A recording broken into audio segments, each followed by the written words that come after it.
नाज़रीन, आज 10 मुहर्रमुल हराम है और आज के दिन हम याद करते हैं हज़रत इमाम हुसैन रज़ी अल्लाह तआला अन्हु की कुर्बानी को, जो उन्होंने करबला के मैदान में अपने अहले खाना के साथ दी थी। ये अहले बैत की एक बहुत बड़ी कुर्बानी है और ये हमें हमेशा याद दिलाती है कि ज़ालिम और जुल्म के ख़िलाफ़ खड़े होना कितना ज़रूरी है। और मज़लूम कभी भी ख़त्म नहीं होता और ज़ालिम कभी भी जीत नहीं सकता। वक्ती तौर पे तो उसको जीत मिल जाती है, छोटी मोटी अचीवमेंट मिल जाती है, लेकिन तारीख़ के हाथों में वो हमेशा के लिए मारा जाता है और फिर कोई उसका नाम भी नहीं लेना चाहता। तो हज़रत इमाम हुसैन रज़ी अल्लाह तआला अन्हु ने इतनी बड़ी कुर्बानी देकर क़यामत तक जितने लोग हैं उनके लिए एक रास्ता खोला कि वो जुल्म के ख़िलाफ़ खड़े हों और दरेग ना करें किसी भी कुर्बानी देने से। अब नाज़रीन, जो रूटीन की ख़बरें हैं वो भी मुझे साथ में आपको देनी है। आज के हवाले से पाकिस्तान में दहशतगर्दी के वाक़यात लगातार बढ़ रहे हैं। बनू में एक और हमला हुआ है और चेक पोस्ट पे नामालूम अफराद ने फायरिंग की है, जिसमें तमाम अहलकार अब तक की इत्तला के मुताबिक महफूज रहे हैं और पुलिस ने जवाबी हमला किया है और हमलावर जवाबी हमले के नतीजे में फ़रार हो गए हैं। ये जो साउथ डिस्ट्रिक्ट हैं, खैबर पख्तूनख्वा के जो साउथ के एरियाज़ हैं, जिनमें DI खान है, बन्नू है और इससे रिलेटेड या इससे जुड़े हुए दूसरे एरियाज़, वहाँ पे दहशतगर्दी के वाक़यात बढ़ रहे हैं और हुकूमत को अपनी तवज्जो वहाँ लगानी पड़ेगी। रियासत इस वक्त क्या काम कर रही है और इस वक्त रियासत के करने के काम क्या हैं, इसके ऊपर एक वीलॉग मैं करूँगा। हो सकता है नेक्स्ट वीलॉग में इसकी तफसीलात मैं आपके सामने रखूँ। लेकिन जो अब एक डेवलपमेंट है वो ये है कि पाकिस्तान ने अफ़गानिस्तान से एहतजाज किया है। जो बन्नू छावनी के ऊपर एक हमला हुआ था दहशतगर्दों की जानिब से, उस पर अफ़गानिस्तान के सफारत खाने ने, इस्लामाबाद में जो अफ़गानिस्तान का सफारत खाना है, उनके डिप्टी हेड ऑफिस मिशन को वजारत ख़ारजा तलब करके बन्नू छावनी पर दहशतगर्दाना हमले पर सख्त एहतजाज पाकिस्तान ने किया है और अफ़गानिस्तान की हुकूमत पर जोर दिया है कि वो इस मामले की मुकम्मल तहकीकात करे और बन्नू हमले के ज़िम्मेदारों के ख़िलाफ़ फौरी और मौसर कार्रवाई करे, जबकि अफ़गानिस्तान की सरजमीन इस्तेमाल करते हुए पाकिस्तान के ख़िलाफ़ ऐसे हमलों की रोकथाम भी की जाए। तो ये पाकिस्तान की जानिब से अफ़गानिस्तान से एक एहतजाज भी किया गया है। इसके अलावा एक और अहम ख़बर है और वो है पाकिस्तान तहरीक इंसाफ पर लगातार छापे पड़ रहे हैं। 10 मुहर्रम की सुबह यानी आधी रात का वक्त था, सुबह होने वाली थी, तो उस वक्त जमशेद दस्ती के ऊपर एक छापा पड़ा। बड़ी मुश्किल से उन्होंने गिरफ्तारी को अवॉइड किया और वो बता रहे हैं कि बहुत बड़ी तादाद में पुलिस आई थी, उन्होंने हल्ला बोल दिया था, लेकिन जमशेद दस्ती महफूज रहे, गिरफ्तार होने से बच गए। लेकिन बाद में उन्होंने एक वीडियो पैगाम फौरी तौर पे जारी किया और उन्होंने बताया कि वो किन हालात से गुजरे और किस किस्म का दबाव उनके ऊपर डाला जा रहा है। जबकि पाकिस्तान तहरीक इंसाफ ने एक और दावा किया है, यानी जमशेद दस्ती की गिरफ्तारी के लिए पुलिस ने छापा मारा। जफ़र कॉलोनी में उनका घर है और जमशेद दस्ती के अहले खाना और रिश्तेदारों ने शदीद मुज़ाहमत की, जिसकी वजह से पुलिस गिरफ्तार किए बगैर वापस चली गई। जमशेद दस्ती ने अपने बयान में कहा कि तहरीक इंसाफ में शामिल होने के लिए बयान हल्फी जमा करवाने पर मुझे इंतकामी कार्रवाई का इस वक्त निशाना बनाया जा रहा है। जो साबिक स्पीकर कौमी असम्बली हैं असद कैसर, उन्होंने भी दावा किया जमशेद दस्ती के हवाले से और साथ ही साथ उन्होंने एक और ख़बर भी दी। असद कैसर साहब ने कहा कि हमारे MNA मुअज़्ज़म जतोई को उठा लिया गया है। देखिए, इससे पहले पाकिस्तान तहरीक इंसाफ के एक MNA वो भी अगवा हुए हैं और नामालूम अफराद उन्हें उठाकर ले गए थे। साहबजादा अमीर सुल्तान, ये जो है वो जंग से MNA मुंतखब हुए हैं और इनके लिए एहतजाज भी हो रहा है। पाकिस्तान तहरीक इंसाफ आवाज़ भी उठा रही है, लेकिन 4 दिन से अब तक इनका कोई पता नहीं चला। पुलिस का कहना है जी वो हमारे पास नहीं है और अदालत में भी कोई खातिर ख्वाह इंसाफ मिलता हुआ फ़िलहाल नज़र नहीं आ रहा। तो अमीर सुल्तान साहब को कौन उठा कर ले गया, कैसे गायब किया गया, इसके ऊपर अब कौमी असम्बली के अरकान पाकिस्तान तहरीक इंसाफ के ये कह रहे हैं कि वो जाएंगे सुप्रीम कोर्ट और वो इसके ऊपर शोर मचाएंगे और भरपूर एहतजाज करेंगे 11 मुहर्रमुल हराम से। असद कैसर ने कहा कि जी मुअज़्ज़म जतोई के घर पे एंटी करप्शन में छापा मारा है और जमशेद दस्ती के घर पे भी छापा मारा गया। मुअज़्ज़म जतोई को उठाकर ले गए हैं। उन्होंने कहा कि सुप्रीम कोर्ट के फैसले के बाद हुकूमत फस्तायत पर उतर आई है, हम इनका मुकाबला पार्लियामेंट में भी करेंगे और सड़कों पर भी करेंगे। हमें इतना दीवार से ना लगाएं कि कोई और ऑप्शन ना रहे। महसूस नशिस्तों की एक फ़हरिस्त बनाई गई थी और जब वो फ़हरिस्त सीनियर लीडरशिप के सामने आई तो फिर अब फैसला किया गया है कि इसको तब्दील किया जाएगा। मेरी इत्तला के मुताबिक वो ख़वातीन जो जेलों में बंद हैं या वो ख़वातीन जिनको जेलों में लंबा अरसा रखा गया, या वो ख़वातीन जिनकी कुर्बानी बहुत ज़्यादा है, या वो मेंबर पाकिस्तान तहरीक इंसाफ के जो बड़े लंबे अरसे से जेलों में बंद हैं, उनकी जो फैमिली की ख़वातीन है जो मुतासर हो रही हैं, इन लोगों को मौका दिया जाएगा। इन्हें कौमी और सूबाई असम्बली का मेंबर बनाया जाएगा पाकिस्तान तहरीक इंसाफ की जानिब से। तो ये जनाब फैसला पाकिस्तान तहरीक इंसाफ कर रही है। अभी देखते हैं कि इसमें जो नई लिस्ट आती है वो क्या होती है और किस किस्म का फैसला तहरीक इंसाफ की तरफ से सामने आता है। एक स्टेटमेंट जो है वो ख्वाजा साद रफ़ीक साहब ने दिया है, और ये जो स्टेटमेंट है ये बड़ा अजीबोगरीब स्टेटमेंट है। मैं पहले आपको स्टेटमेंट बता देता हूँ, फिर मैं आपको बताता हूँ कि ख्वाजा साहब एक्चुअली क्या कहना चाह रहे हैं। उन्होंने कहा पाकिस्तान तहरीक इंसाफ ने मिलिट्री और जुडिशल एस्टेब्लिशमेंट को रियासत पर मुसल्लत किया। ख्वाजा साद रफ़ीक ने कहा कि पीटीआई को इक़्तिदार की हवस ने पार्लियामेंट को कमज़ोर करके मिलिट्री और जुडिशल एस्टेब्लिशमेंट को फिर से जमहूरियत और रियासत पर मुसल्लत किया, जबकि आपने वफाक, पंजाब और केपी पर फाशिस्ट, करप्ट और नाअहल हुकूमतें वारिद की। साद रफ़ीक साहब का कहना है कि ये पाकिस्तान तहरीक इंसाफ ने किया है कि जो मिलिट्री एस्टेब्लिशमेंट या जुडिशल एस्टेब्लिशमेंट जो है इनको पाकिस्तान के ऊपर दोबारा से रियासत पे पाकिस्तान तहरीक इंसाफ ने मुसल्लत किया। ये ख्वाजा साद रफ़ीक साहब का क्लेम है। तो मैं ज़रा थोड़ा सा दुरुस्ती कर दूं ख्वाजा साद रफ़ीक साहब के स्टेटमेंट के हवाले से। देखिए, ये तो मानने वाली बात है कि कुछ अर्सा पहले तक पाकिस्तान तहरीक इंसाफ की एस्टेब्लिशमेंट के साथ बड़ा अच्छा याराना था, और उस वक्त तहरीक इंसाफ को लगता था कि ये एक पेज जो है ये कभी भी नहीं फटेगा।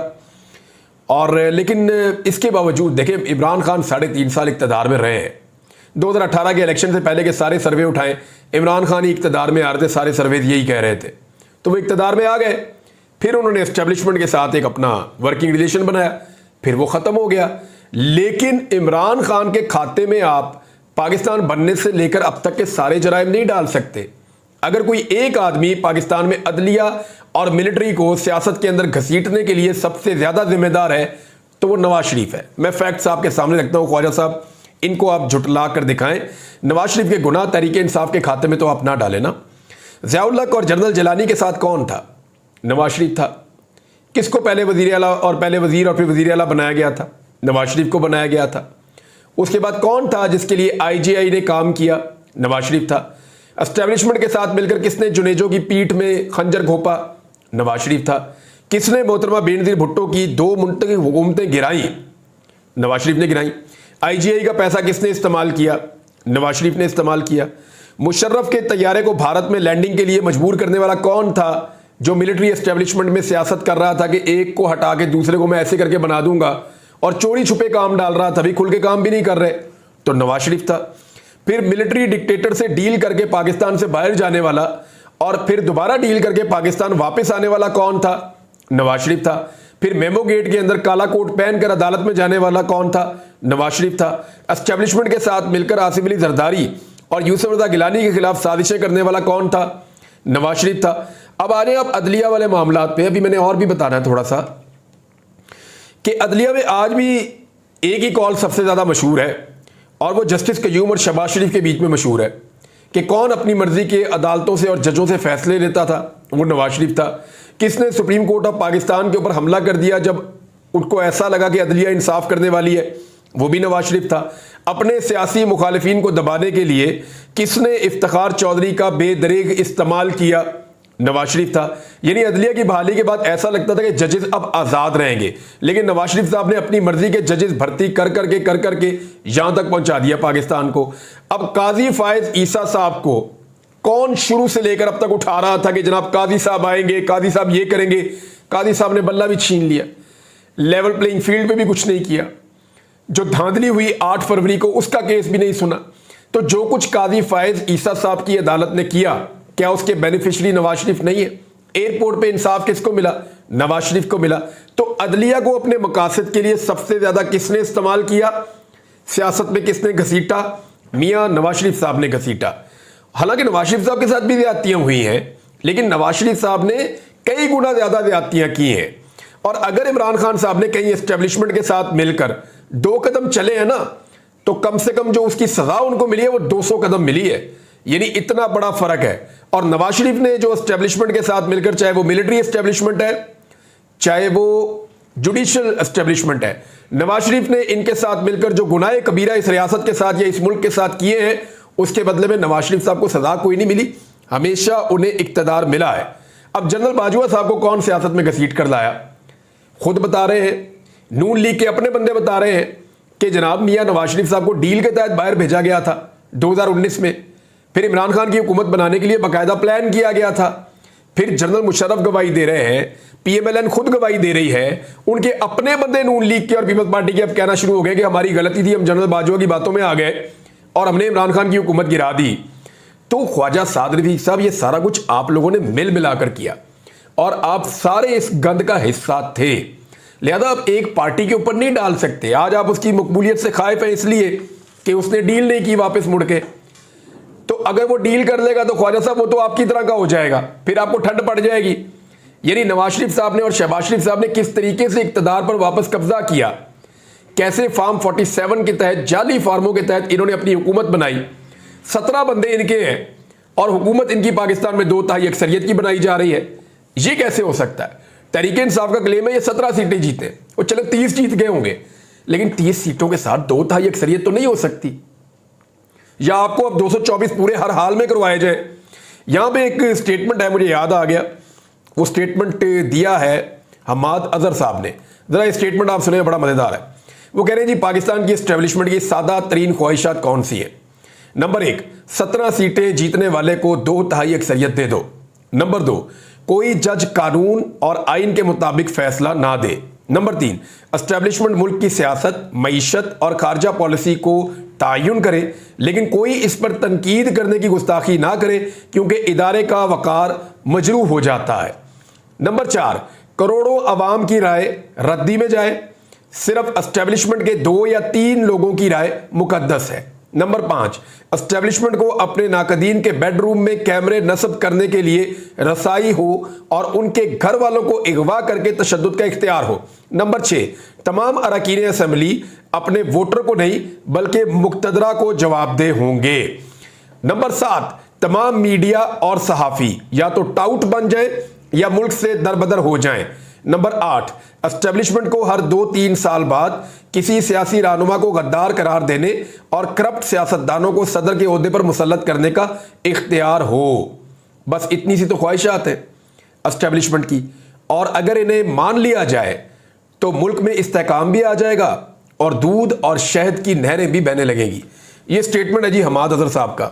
अब मैं आपके सामने कुछ फैक्ट्स हैं, लेकिन मैं नेक्स्ट वीलॉग में रख दूंगा क्योंकि ये बड़े इंपॉर्टेंट फैक्ट्स हैं बिजली के हवाले से कि हमारी जेब पर कैसे डाका डलता है और ये पैसा कैसे लूट कर किसकी जेब में डाला जाता है। अगली खबर यह है कि पाकिस्तान पीपल्स पार्टी भी यू टर्न ले गई है और तहरीके इंसाफ पर पाबंदी लगाने के हवाले से वो भाग गए हैं। और अब मुराद अली शाह साहब का जो लेटेस्ट स्टेटमेंट है वो ये कहता है कि पीपल्स पार्टी किसी सियासी जमात पर पाबंदी के हक में नहीं है। ये मुराद अली शाह साहब ने कहा।